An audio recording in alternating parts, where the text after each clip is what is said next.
Hi folks, welcome to the channel, or welcome back to the channel. It's Spain, and for the first time in ages, I can say on not a sunny day, an overcast day with a little bit of a nip in the air.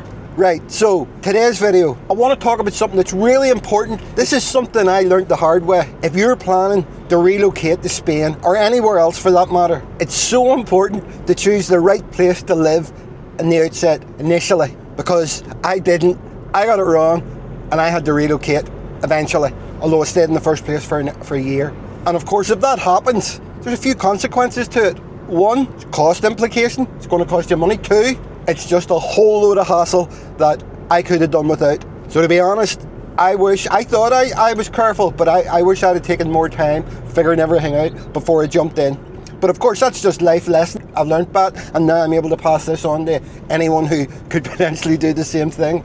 Now, as I like to do quite often, I'm going somewhere where I can sit, and usually I'm looking for somewhere very scenic, but I'm going today to somewhere that a friend pointed out to me. I'll talk to you again when we get there, all right? So for now, onward and upward.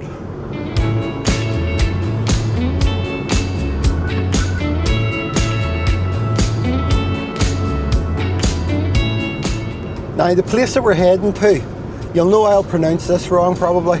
It's called Cuevas del Rodeo, but it's only about 25 minutes from where I live in Villamartin, and it gets 4.5 stars and 1,300 comments on Google.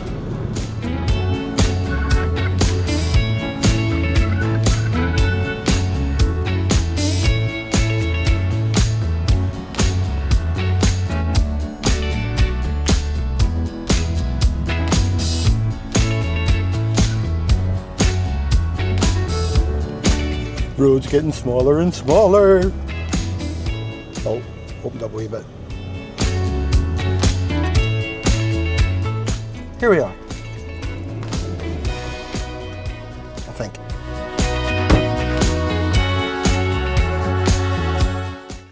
Now there's no signs or anything, so I'm only assuming that I'm going the right way.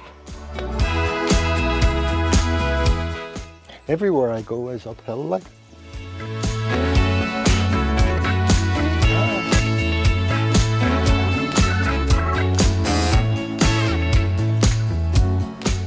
Caves.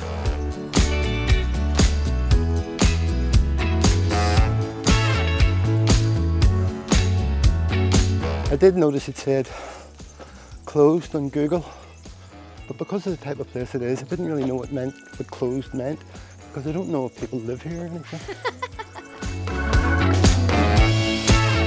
Right, so we're not here for a sightseeing tour. Let's find somewhere nice to sit. Live music, look, a harp, an organ, and a piano, and a trumpet, and a bass with 3 strings. Can't believe there's so many caves here, or maybe they're just wee holes in the wall.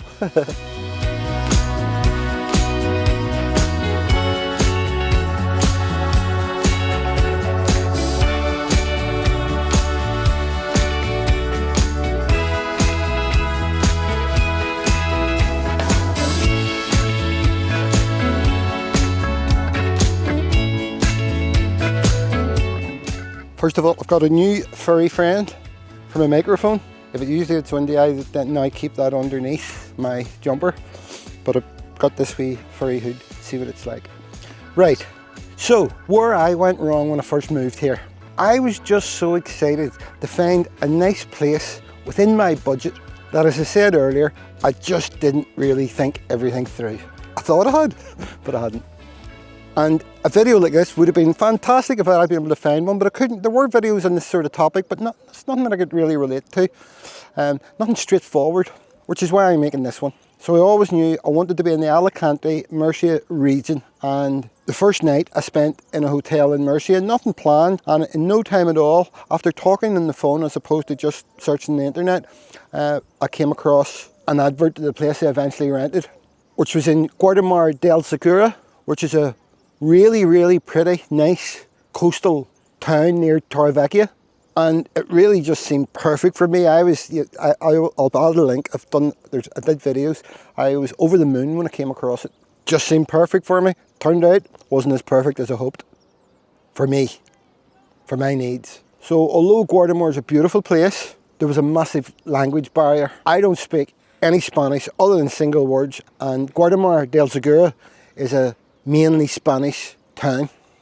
And you know, that's great if that's what you're looking for, if you want full immersion in the Spanish society. But if you're not a Spanish speaker, or you're not intending to learn Spanish, for me, it really meant that I struggled to make friends and acquaintances. In my apartment block, for example, I was the only fluent English speaker. There was a fellow who spoke some English, but I was the only English speaker in the whole apartment block. So any communication I had with anybody was using Google Translate, which wears on you very, very quickly if it's a day-to-day thing, if it's your day-to-day life. And everyone it did meet were lovely, lovely people, lovely Spanish people, but it meant I just couldn't connect socially with anyone.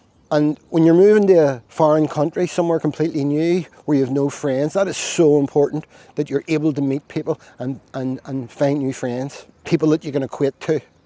So in Guatemala, whether it be shops, the bank, the medical centre, wherever, very, very few people, or restaurants, very, very few people spoke English, which is correct. That's the way it is. That's my problem. But you need to be careful you don't put yourself in that situation unless you want to. Next thing was, my apartment was really too far from any amenities that I really wanted to go to. And I did think about that when I initially seen it, but I talked myself into it being okay. I thought to myself, well, I've got a car, so it doesn't really matter. I can go anywhere in my car. But actually, very quickly, it mattered. Having to drive everywhere, to the shops, to meet people, was fairly difficult. I enjoyed being there. This sounds like I'm complaining, and it's not. I don't want this to sound negative at all. I mean, I liked being there, but a year was enough for me. So fairly soon into it, I knew that I would probably not renew my contract after a year. The whole thing sort of left me feeling detached from the area. That makes more sense. So instead, I just had to jump into the car and go to places like Torrevieja, do what I'm going to do, chat to whoever I found to chat to, or whatever, and then back home. Next, small stuff really matters. You don't think about these things as much, but you need to. For example, I love, as my regulars will know, the occasional KFC or fish supper. And in Guatemala, there was nothing like that. Nothing. If I wanted a takeaway, which I did a couple of times a week, I had to drive several kilometres to get it. And it may sound like a small thing, but those are the sort of things that make, if you're making somewhere your home, that is so important that you have the comforts around you that you like. All I seen was a lovely apartment with south-facing balcony and a wee pool and a car park underneath, so I wasn't going to have to park my car in the sun, in the heat, and I couldn't see past that. Don't make the same mistake. And that leads me on to the property you choose itself is a position where you prefer. And what I mean by that is, for example, I prefer south-facing, so I'm getting the sun on my balcony. Do you want a balcony? Because if you think you want a balcony and you go and you get an apartment and you settle for one that doesn't have a balcony, you're more than likely going to end up disappointed.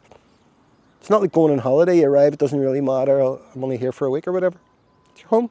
Same with the pool. Do you want a pool? If you want a pool, don't settle.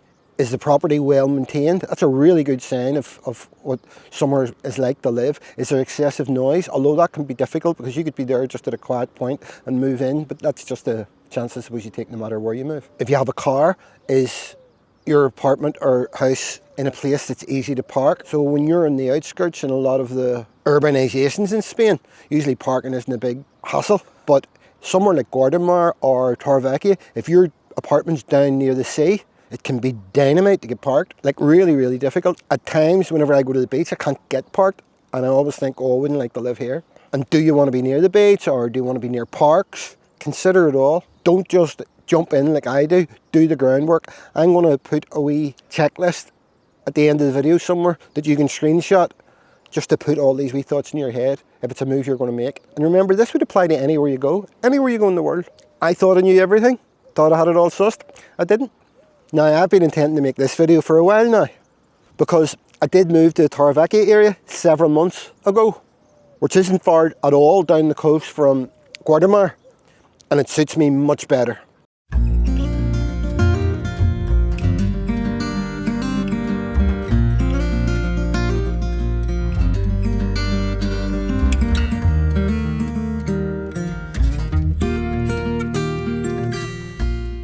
It's much more adapted to English speakers. It has many more amenities, activities, food options, and very importantly, social options, which whenever I was in Gordon, there was no chance of me getting social anything since I've been here, and I'm only here, as I say, a few months. Pool clubs, and there's tennis clubs, and there's just all sorts of things you're always getting invited to. So I love it here. It's just perfect for me. So now that I've been here a while and I've settled, I've had time to think about the things that need to be considered before choosing where to live, here in Spain or anywhere else. So, generally, as I said, do you want to be able to walk to the shops, the bars, the restaurants? How expensive is the area that you're thinking of going to? Some places, for example, big cities like Barcelona, Madrid, are a lot more expensive than coastal towns, and towns inland are a lot cheaper. So you have to be sure that your budget works for the lifestyle that you want in the area. Does that make sense? In the area that you're going to live. Like living in a city here wouldn't have worked for me. I'm living in a small to medium budget. But my budget isn't that small that I need to do anything drastic. I'm at the coast, I'm close to the coast, and I enjoy that. But I was always going to move here, so if my budget had been less, I could have found myself moving further inland, and that would be a whole other set of circumstances to deal with. Next, food and dining options. Will you be happy with what's available in the area that you're going to live? Whether you like British food or international cuisine or whatever, make sure your area has those options. Is the transport and connectivity good? Especially if you're not intending to have a car here. If that's the case, you need to be sure there's a good local transport infrastructure. If you're planning on going home to visit or whatever a lot, how far are you from the airport? How accessible is it? How much is it going to cost you to get to the airport? Another big thing is healthcare. How close are you to doctors, dentists, hospitals? If you're not in great health, or if you're someone that does have to go to, for example, doctor's surgery, you don't want to be too far from those sort of services.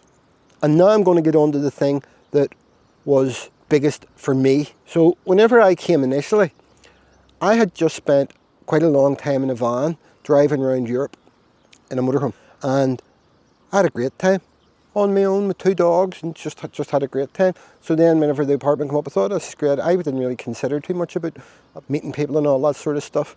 And as I said, once I get in, it was lonely. So it's so important for you to decide what sort of vibe or social situations you want to be in. Like Torrevieja has loads of, it's funny, if you went back a couple of years and said to me, would I want to specifically move somewhere there's loads of expats, I probably would have said, no, I want to get somewhere really Spanish. But I've just learned that that's just a romantic notion. I've settled somewhere where that's mainly expats, and I've met loads of friends and loads of acquaintances and just love it. I get invited to join different types of clubs and whatever quite frequently. And that's the same for everybody. You cannot avoid meeting people unless you're trying not to meet people. I didn't think at my stage of life I wanted new friends. You know, I've had a close group of friends all my life, the same people. I haven't taken on new friends in later life. So I thought when I came here that might be an issue, but no.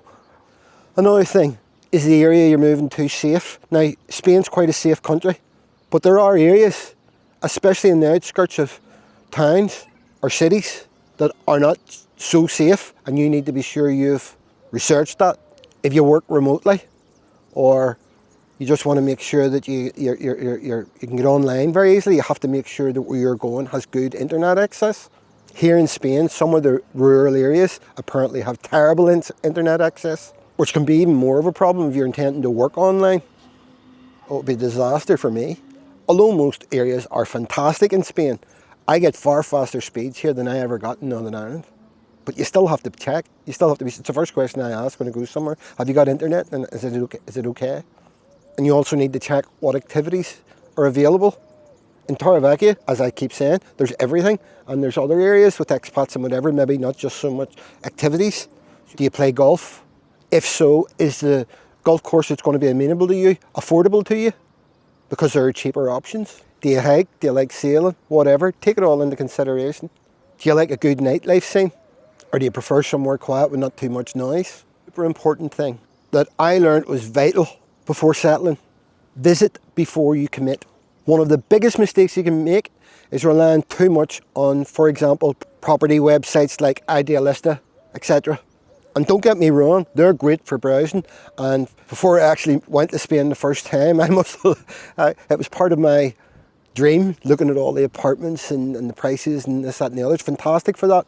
But they don't tell you everything. First of all, half the time, sellers and landlords don't reply to messages sent them. I must have got one reply for every 10 that I sent.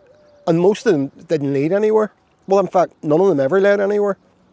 Until I got here and started to go into estate agents and phone places, I didn't get anywhere. And when you're going on your holidays, you look at your hotel room and it looks okay, and you go, sometimes they're not quite what you expect. Well, that would be terrible if you'd went for an apartment and come over and it's not quite what you expected. Photos can look or be made to look fantastic, but they don't tell you anything about the neighbourhood. You won't get a feel for any area unless you visit it. And it doesn't matter if you Google map it and street view it. That only gives you a small part of the story. So if you're serious about moving here to live, my advice, if you can, is visit here first. Walk around, check out the local shops, go into the local coffee shops and sit and have a coffee. Soak up the atmosphere, the vibe. Call into and speak to lots of estate agents and view as many properties face to face as you possibly can before choosing. The estate agents here are very obliging, which is, I think that's why it doesn't really, the internet side of it doesn't really work for making bookings and stuff like that, because they're used to people just walking in, saying, I like that property, right, we'll arrange appointments for you. They're very obliging here, and they will do viewings at short notice. In fact, the place I moved into here, I phoned her up, and 20 minutes later we were in the apartment. So obviously, the more you see, the better the choice you're going to make. And remember, this is just my experience. Again, I'm no expert, I'm just telling you what I think and what I went through and what I learned. And your needs are likely to be fairly different. Maybe you want to live in a predominantly Spanish area. That's fantastic. Maybe you want to live inland. Maybe you want to live up a hill. But make sure you consider everything before making a decision. So I hope that all made sense. It's my experience. And for the help of others, what about you? If you already live in Spain, did you get it right first time? Do you regret where you are now? Did you have to move like I did? Is there any advice you'd like to offer others?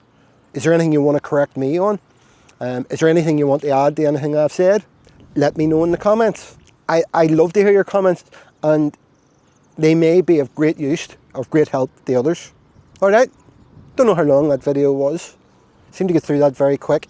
So I'm going to leave it off there. Now I hope you enjoyed that wee video. If you did, give it a big thumbs up. Go on, only takes a second.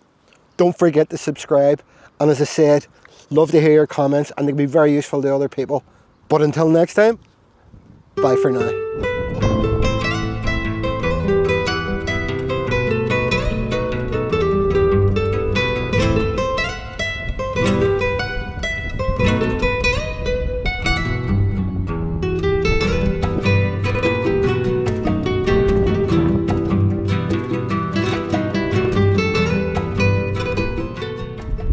Really lovely wee place, not much to do or anything, but I imagine on a lovely sunny day it'd be really nice to visit.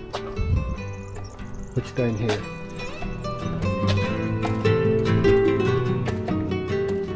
I never really checked it out. I thought maybe people would live here. Oh, I'll put the wee checklist up now. Alright, so yeah, bye for now again.